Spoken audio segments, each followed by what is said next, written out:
নমস্কার বন্ধুরা, SK online ক্লাসে সকলকে স্বাগত জানাই। আজ আমরা এই ক্লাসের মাধ্যমে জীবন বিজ্ঞানের 6 নম্বর ক্লাস, যেটা তোমাদের এএনএম জিএনএম এন্ট্রান্স এক্সামিনেশন 2024-এর সিরিজ শুরু হয়েছে, তার 6 নম্বর ক্লাস নিয়ে আলোচনা করব। এবং শ্বসন যে চ্যাপ্টারটা আমরা শুরু করেছিলাম তার দ্বিতীয় ক্লাস, এর আগে অলরেডি সালোক সংশ্লেষ চ্যাপ্টারটা অল কমপ্লিট হয়ে গেছে, সেটা 4টে ক্লাসের মাধ্যমে কমপ্লিট করা হয়েছে। এবং শ্বসনের একটা ক্লাস হয়ে গেছে, সেই ক্লাসের লিঙ্ক তোমরা ডেসক্রিপশন বক্সে পেয়ে যাবে। ডেসক্রিপশন বক্স থেকে তোমরা প্রিভিয়াস ক্লাসগুলো দেখে নিতে পারো। এছাড়া তোমরা যদি জীবন বিজ্ঞান এবং ভৌত বিজ্ঞানের অধ্যায় ভিত্তিক এমসিকিউ প্রশ্ন, যেটা joint ANM GNM entrance examination 2024-এর সিলেবাসের কথা মাথায় রেখে তৈরি করা হয়েছে, সেটা যদি পারচেস করতে যাও, তোমরা এই যে নাম্বারে তোমরা দেখতে পাচ্ছ 9093645630, এই নাম্বারে হোয়াটসঅ্যাপ করলে সেই বইটা পারচেস করা কিভাবে তোমরা করতে পারবে সেই প্রসেস তোমাদের বলে দেওয়া হবে।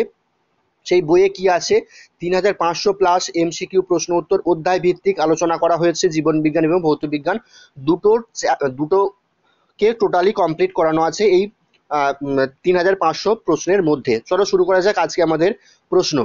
আজকে আমরা 26 নম্বর প্রশ্ন থেকে শুরু করব, কারণ অলরেডি 25টা প্রশ্ন আমরা প্রথম ক্লাসে আলোচনা করেছি। আজকে আমাদের 26 নম্বর প্রশ্ন কি বলছে, গ্লাইকোলাইসিস পদ্ধতিতে কি সম্পন্ন হয়।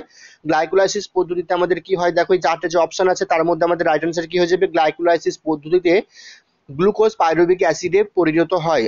কি বলছে, গ্লাইকোলাইসিস পদ্ধতিতে কি হয়, গ্লুকোজ পাইরুভিক অ্যাসিডে পরিবর্তিত হয়।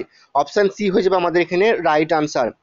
পরবর্তী প্রশ্ন 27 নম্বর প্রশ্ন কি বলছে, গ্লাইকোলাইসিস প্রক্রিয়ায় গ্লুকোজ ভেঙে কটি কার্বনযুক্ত যৌগ উৎপন্ন করে। আমাদের যে অপশনগুলো আছে তার মধ্যে রাইট অ্যান্সার হয়ে যাবে কি, অপশন বি, 3টে কার্বনযুক্ত যৌগ উৎপন্ন করে। অপশন বি হয়ে যাবে আমাদের এখানে রাইট আনসার। পরবর্তী প্রশ্ন 28 নম্বর প্রশ্ন বলছে, কোন বিক্রিয়াটি NADPH+ কে এর বিজারিত ঘটে। দেখো এই ধরনের প্রশ্নগুলো কিন্তু তোমাদের ক্যাটাগরি 2 টাইপের প্রশ্ন, এই ধরনের প্রশ্ন আসবে, ঠিক আছে, ভালো করে দেখে নাও কি বলছে। দেখো, কোন বিক্রিয়ায় NADP+ এর বিজারণ ঘটে। আমাদের যে 4টে অপশন আছে তার মধ্যে রাইট অ্যান্সার কি হয়ে যাবে, অপশন বি, ফ্রুক্টোজ 1,6-বিসফসফেট থেকে PgALD+NHAP। ঠিক আছে, এইগুলো তোমরা যদি একটি ডিপলি না স্টাডি করো তাহলে কিন্তু তোমাদের ক্ষেত্রে এগুলো একটু প্রবলেম হবে। এবং তোমাদের ক্যাটাগরি 2 টাইপের যে প্রশ্নগুলো হবে সেগুলো কিন্তু তোমাদের কনসেপচুয়াল প্রশ্ন হবে, ঠিক আছে। তাহলে এখানে রাইট অ্যান্সার হয়ে গেল আমাদের অপশন বি, বোঝা গেল। পরবর্তী প্রশ্ন 29 নম্বর প্রশ্ন কি বলছে, দেখো, গ্লাইকোলাইসিস প্রক্রিয়ার জন্য দায়ী উৎসেচকগুলি কোষের যে অংশে থাকে তার নাম কি। এই ধরনের প্রশ্নগুলো কিন্তু তোমাদের এরকমই ঘুরিয়ে দেবে, এগুলো কিন্তু ভালো করে তোমাদের করতে হবে। দেখো, গ্লাইকোলাইসিস প্রক্রিয়ার জন্য দায়ী উৎসেচকগুলি কোষের যে অংশে থাকে তার নাম কি। আমাদের অপশনগুলোর মধ্যে রাইট অ্যান্সার হয়ে যাবে অপশন বি, সাইটোপ্লাজমে। তাহলে কি হয়ে গেল right answer, option B, cytoplasm, ঠিক আছে। পরবর্তী প্রশ্ন 30 নম্বর প্রশ্ন কি বলছে, দেখো, গ্লাইকোলাইসিস প্রক্রিয়ার শেষে কি হয়। গ্লাইকোলাইসিস প্রক্রিয়ার শেষে কি হয়, আমাদের এখানে রাইট অ্যান্সার হয়ে যাবে কি, অপশন সি, গ্লাইকোলাইসিস প্রক্রিয়ার শেষে কি হয়, গ্লুকোজ পাইরুভিক অ্যাসিডে পরিণত হয়। কি বলছে, গ্লুকোজ পাইরুভিক অ্যাসিডে পরিণত হয়, বোঝা গেল। পরবর্তী প্রশ্ন 31 নম্বর প্রশ্ন কি বলছে, দেখো, ইএমপি থেকে মোট উৎপন্ন হয় কত অণু এটিপি। ঠিক আছে, ইএমপি থেকে কত অণু এটিপি উৎপন্ন হয়। আমাদের রাইট অ্যান্সার হয়ে যাবে অপশন বি, 8 অণু এটিপি উৎপন্ন হয়। অপশন বি হয়ে গেল আমাদের এখানে রাইট আনসার। পরবর্তী প্রশ্ন 32 নম্বর প্রশ্ন কি বলছে, পাইরুভিক অ্যাসিডে কার্বনের সংখ্যা কত। অর্থাৎ পাইরুভিক অ্যাসিডে কয়টি কার্বন থাকে। আমাদের রাইট অ্যান্সার হয়ে যাবে অপশন বি, 3টি, ঠিক আছে। পরবর্তী প্রশ্ন 33 নম্বর প্রশ্ন দেখো কি আছে, কোন পদার্থটি গ্লাইকোলাইসিস এবং কেবস চক্রে সংযুক্ত করে। কোন পদার্থটি গ্লাইকোলাইসিস এবং কেবস চক্রকে সংযুক্ত করে। আমাদের এখানে রাইট অ্যান্সার কি হয়ে যাবে, option C, acetyl coenzyme. Acetyl coenzyme কি করে, গ্লাইকোলাইসিস এবং কেবস চক্রের এই দুটি প্রক্রিয়াকে সংযুক্ত করে। তাহলে রাইট অ্যান্সার হয়ে গেল অপশন সি, বোঝা গেল। পরবর্তী প্রশ্ন 34 নম্বর প্রশ্ন বলছে, পাইরুভিক অ্যাসিড অ্যাসিটাইল কোএনজাইমে পরিণত হওয়ার সময় উৎপন্ন করে কি। কি বলছে, পাইরুভিক অ্যাসিড যখন অ্যাসিটাইল কোএনজাইমে পরিণত হয় তখন কি উৎপন্ন করে।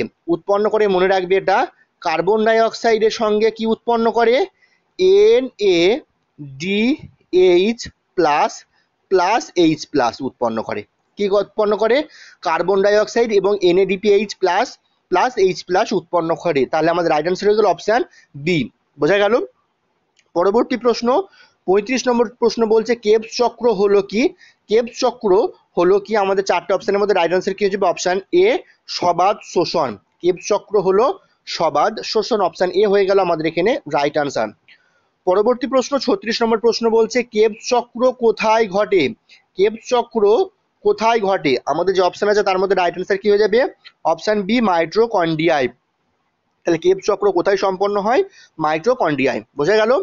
পরবর্তী প্রশ্ন 37 নম্বর প্রশ্ন বলছে কেবস চক্রকে কি হয়? কেবস চক্রে কি হয়? আমাদের যে অপশনগুলো আছে তার মধ্যে আমাদের রাইট অ্যান্সার কি হয়ে যাবে? কেবস চক্রে pyruvic acid carbon die oxide এবং জলে পরিণত হয়। তাহলে কেবস চক্রে মেন যে কাজটা সেটা হচ্ছে পাইরুভিক অ্যাসিড থেকে কি উৎপন্ন হচ্ছে? কার্বন ডাই অক্সাইড এবং H2 অর্থাৎ জল পরিণত হচ্ছে। Pyruvic acid carbon die oxide এবং জলে পরিণত হচ্ছে। অপশন এ হয়ে গেল আমাদের রাইট অ্যান্সার। পরবর্তী প্রশ্ন দেখো কেবস চক্রে বিক্রিয়ার পর্যায়ক্রম অর্থাৎ কেবস চক্র সম্পন্ন যে হয় পর্যায়ক্রমে যে ধাপগুলো সম্পন্ন হয় সেগুলো এখানে জানতে চেয়েছে। আমাদের এখানে রাইট অ্যান্সার হয়ে যাবে অপশন বি। কি কি ধাপগুলো একটু দেখে নাও। কি বলছে দেখো, আইসোসাইট্রিক অ্যাসিড থেকে কি হচ্ছে? সাইসিটিক অ্যাসিড এবং আলফা কিউটো গ্লুকাটিক অ্যাসিডে পরিণত হচ্ছে। তাহলে অপশন বি হয়ে গেল আমাদের এখানে রাইট আনসার। বোঝা গেল?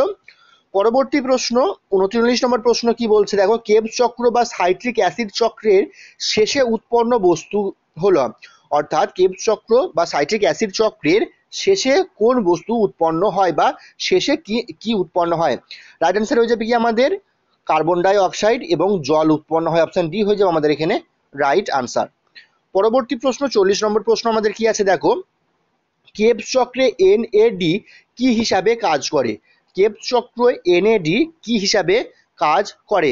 রাইট অ্যান্সার হয়ে যাবে আমাদের অপশন বি হাইড্রোজেন আয়ন ও ইলেকট্রনের গ্রহীতা হিসাবে কাজ করে। NAD কি হিসাবে কাজ করে? হাইড্রোজেন আয়ন এবং ইলেকট্রনের গ্রহীতা হিসাবে কাজ করে। পরবর্তী প্রশ্ন 41 নম্বর প্রশ্ন কি বলছে, মাইটোকন্ড্রিয়ায় ম্যাট্রিক্সে অবস্থিত উৎসেচক কোনটির জন্য দায়ী? মাইটোকন্ড্রিয়ায় ম্যাট্রিক্সে যে উৎসেচকটি অবস্থিত সেটি কোনটির জন্য দায়ী? আমাদের রাইট অ্যান্সার হয়ে যাবে কি? রাইট অ্যান্সার হয়ে যাবে অপশন বি TCA চক্র এবং ইলেকট্রন ট্রান্সপোর্ট এর জন্য দায়ী। বোঝা গেল? পরবর্তী প্রশ্ন 42 নম্বর প্রশ্ন বলছে নিম্নলিখিত কোন বিক্রিয়াটি সাবস্ট্রেট ফসফোরাইলেশনে ঘটে? সাবস্ট্রেট ফসফোরাইলেশন কোন বিক্রিয়াতে ঘটে? আমাদের এখানে রাইট অ্যান্সার হয়ে যাবে কি? অপশন সি আলফা কিটোগ্লুটারিক অ্যাসিড এবং সাকসিনিক অ্যাসিড। অপশন সি হয়ে যাবে আমাদের এখানে রাইট আনসার। পরবর্তী প্রশ্ন 43 নম্বর প্রশ্ন বলছে এটিপি এর সংশ্লেষে ঘটে। এটিপি কার সংশ্লেষে ঘটে বা কোথায় ঘটে? মাইটোকন্ড্রিয়ার অন্তঃপর্দায় সম্পন্ন হয়। অপশন বি হয়ে যাবে আমাদের এখানে রাইট আনসার। পরবর্তী প্রশ্ন কি বলছে দেখো, পরবর্তী প্রশ্ন বলছে কোষের এনার্জি কারেন্সি হলো কে? এটিপি কে কোষের এনার্জি কারেন্সি বলা হয়। অপশন বি হয়ে গেল আমাদের এখানে রাইট অ্যান্সার, অর্থাৎ অ্যাডিনোসিন ট্রাইফসফেটকে কোষের এনার্জি কারেন্সি বলা হয়। পরবর্তী প্রশ্ন 45 নম্বর প্রশ্ন বলছে সবাদ শোষণে 38 অণু এটিপি উৎপন্ন করতে কত অণু গ্লুকোজের প্রয়োজন হয়? কি বলছে, সবাদ শোষণে যে 38 অণু এটিপি উৎপন্ন হয় তার জন্য কত অণু গ্লুকোজ প্রয়োজন হয়? আমাদের রাইট আনসার হচ্ছে অপশন এ 1 অণু গ্লুকোজ প্রয়োজন হয়। সরি। পরবর্তী প্রশ্ন কোনটির জন্য অক্সিজেন প্রয়োজন? এখানে যে চারটে প্রক্রিয়া দেওয়া হয়েছে তার মধ্যে কোনটির জন্য অক্সিজেন প্রয়োজন? আমাদের রাইট আনসার হচ্ছে option C peptone phosphate shunt পথ এর জন্য অক্সিজেন প্রয়োজন হয়। অপশন সি হয়ে যাবে আমাদের এখানে রাইট আনসার। পরবর্তী প্রশ্ন কেবস চক্রে প্রতি গ্লুকোজে অণু থেকে কত অণু এটিপি উৎপন্ন হয়? কেবস চক্রে এক অণু গ্লুকোজ থেকে কত অণু এটিপি তৈরি হয়? আমাদের রাইট আনসার হয়ে যাবে অপশন বি 24 অণু। বোঝা গেল? পরবর্তী প্রশ্ন 48 নম্বর প্রশ্ন দেখো কি আছে। 48 নম্বর প্রশ্ন বলছে সবাদ শোষণে প্রতি অণু গ্লুকোজ থেকে মোট কত জলের অণু উৎপন্ন হয়? তাহলে প্রতি অণু গ্লুকোজ থেকে কত অণু জল উৎপন্ন হয়? আমাদের এখানে রাইট অ্যান্সার হয়ে যাবে অপশন ডি 6 অণু জল উৎপন্ন হয়। পরবর্তী প্রশ্ন 49 নম্বর প্রশ্ন বলছে ইউক্যারিওটিক কোষে প্রতি অণু গ্লুকোজ থেকে মোট এটিপি সংখ্যা কত? অর্থাৎ প্রতি অণু গ্লুকোজ থেকে কত অণু এটিপি তৈরি হয়? রাইট অ্যান্সার হয়ে যাবে অপশন বি 36 অণু। 50 নম্বর প্রশ্ন এবং আজকে আমাদের শেষ প্রশ্ন কি বলছে এটিপি সংশ্লেষের জন্য প্রয়োজনীয় শক্তি আসে কোথা থেকে? আমাদের রাইট অ্যান্সার হয়ে যাবে অপশন বি হাইড্রোজেন আয়নের নতিমাত্রা থেকে। বোঝা গেল? এই ছিল আজকের 25টা প্রশ্ন। এরকম প্রশ্ন প্রত্যেকদিন পাওয়ার জন্য আমাদের চ্যানেলটিকে সাবস্ক্রাইব করে পাশে থাকা বেল আইকনটা প্রেস করে নাও। ধন্যবাদ ভিডিওটি এতক্ষণ দেখবার জন্য।